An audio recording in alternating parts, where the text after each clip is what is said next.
Cockroach Janata ಪಾರ್ಟಿಯನ್ನ BJP IT cell ದೇಶದ್ರೋಹಿಯಂತೆ ಬಿಂಬಿಸುತ್ತಿರುವುದರ ನಡುವೆ ಪಬ್ಲಿಕ್ ಟಿವಿಯ ರಂಗನಾಥ್ ಅವರು ಬಿಜೆಪಿಯನ್ನ ಹಿಗ್ಗಾಮುಗ್ಗಾ ಜಾಡಿಸಿದ್ದಾರೆ. ನಿಮ್ಗೆ ಅಧಿಕಾರ ಪರ್ಮನೆಂಟ್ ಅಲ್ಲ, ಯುವ ಸಮೂಹ ಎದ್ದು ನಿಂತಿದೆ, ನಿಮ್ಗೆ ಪಾಠ ಕಲಿಸ್ತಾರೆ ಎಂಬಂತೆ ಅವರು ಮಾತಾಡಿದ್ದಾರೆ.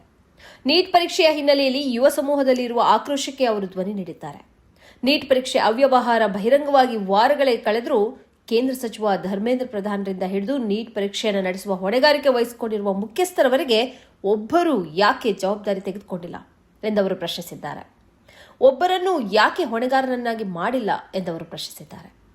ಸಣ್ಣ ತಪ್ಪು ಸಂಭವಿಸಿದ್ರೂ ಇನ್ಸ್ಪೆಕ್ಟರ್ ಅನ್ನು ವಜಾ ಮಾಡುವ ಮತ್ತು ಅವರ ಮೇಲೆ ಕ್ರಮ ಕೈಗೊಳ್ಳುವ ಈ ವ್ಯವಸ್ಥೆಯಲ್ಲಿ ಲಕ್ಷಾಂತರ ವಿದ್ಯಾರ್ಥಿಗಳ ಬದುಕಿನಲ್ಲಿ ಆಟ ಆಡಿದವರ ವಿರುದ್ಧ ಯಾಕೆ ಸಣ್ಣ ಕ್ರಮವನ್ನು ಕೈಗೊಂಡಿಲ್ಲ ಎಂದವರು ಪ್ರಶ್ನಿಸಿದ್ದಾರೆ. ಯಾರು ಉತ್ತರ ಕೊಡಬೇಕಲ್ಲ. ಸಿಬಿಐ ಹಾಗಿದ್ದು ಬೇರೆ ಧರ್ಮೇಂದ್ರ ಪ್ರಧಾನ್ ಒಂದು ಕಡೆ ಕಾಕ್ರೋಚ್ ಜನತಾ ಪಾರ್ಟಿ ಯುವ ಸಮೂಹದಲ್ಲಿ ಭಾರಿ ಜನಪ್ರಿಯತೆಯನ್ನು ಪಡೆಯುತ್ತಾ ಇದೆ.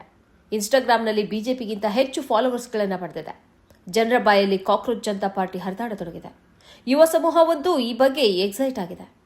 ಇಡೀ ರಾಜಕೀಯ ವ್ಯವಸ್ಥೆಯನ್ನೇ ಬದಲಾಯಿಸುವ ಆಸಕ್ತಿ ಯುವ ಸಮೂಹದಲ್ಲಿ ಕಾಣಿಸುತ್ತಿದೆ.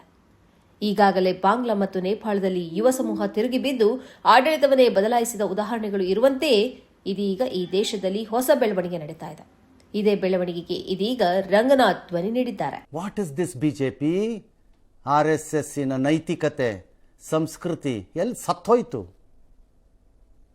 ಯಾರು ಉತ್ತರ ಕೊಡಬೇಕಲ್ಲ. ಸಿಬಿಐ ಹಾಗಿದ್ದು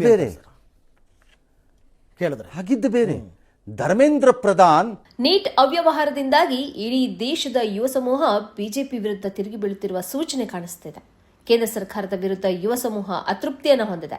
ಹಿಂದಿ ಮತ್ತು ಇಂಗ್ಲಿಷ್ ಮೀಡಿಯಾಗಳು ನೀಟ್ ವಿರುದ್ಧ ಮಾತಾಡಿದ್ದರೂ ಕೇಂದ್ರ ಸರ್ಕಾರವನ್ನು ಪ್ರಶ್ನಿಸುವುದಕ್ಕೆ ಹಿಂಜರಿಯುತ್ತಿದೆ. ಇದೇ ವೇಳೆ ರಂಗನಾಥ್ ಅವರು ಕೇಂದ್ರ ಸರ್ಕಾರವನ್ನು ಪ್ರಶ್ನಿಸಿದ್ದಾರೆ. ಈ ಮೂಲಕ ಪತ್ರಿಕೋದ್ಯಮದ ನೈತಿಕತೆಯನ್ನು ತುಸುವಾದರೂ ಪಾಲಿಸುವ ಜವಾಬ್ದಾರಿಯನ್ನು ತೋರಿಸಿದ್ದಾರೆ. ಕೇಂದ್ರ ಸರ್ಕಾರ ಹೀಗೆ ನಡೆದುಕೊಂಡ್ರೆ ನಿಮ್ಮ ಅಂತ್ಯವೂ ಬರಲಿದೆ ಎಂಬ ಎಚ್ಚರಿಕೆ ನೀಡಿದ್ದಾರೆ. ಇದೇ ವೇಳೆ ಸತತ 3ನೇ ಬಾರಿ ಅಧಿಕಾರ ವಹಿಸಿಕೊಂಡಿರುವ ಮೋದಿ ಸರ್ಕಾರದ ಜನಪ್ರಿಯತೆಯ ಗ್ರಾಫ್ ಕೂಡ ಕುಸಿತಾ ಇದೆ. ಭ್ರಷ್ಟಾಚಾರಿಗಳೆಲ್ಲ ಬಿಜೆಪಿ ಸೇರಿಕೊಂಡಿದ್ದಾರೆ ಎಂಬ ಭಾವನೆ ದಟ್ಟವಾಗ್ತಾ ಇದೆ. ಹಿಂದೂ ಮುಸ್ಲಿಂ ವಿಭಜನೆಯ ಮೂಲಕವೇ ಅಧಿಕಾರಕ್ಕೆ ಬರುತ್ತಿರುವ ಪಕ್ಷವನ್ನ ಮೊಟ್ಟಮೊದಲ ಬಾರಿ ಯುವ ತಲೆಮಾರು ಎದುರಿಸುವ ಛಾತಿಯನ್ನು ತೋರಿಸಿದೆ. ಮುಂದಿನ ದಿನಗಳಲ್ಲಿ ಇದುವೇ ಒಂದು ದೊಡ್ಡ ಜನಾಂದೋಲನವಾಗಿ ಪರಿವರ್ತನೆಯಾಗುವ ಸಾಧ್ಯತೆಯೂ ಇದೆ.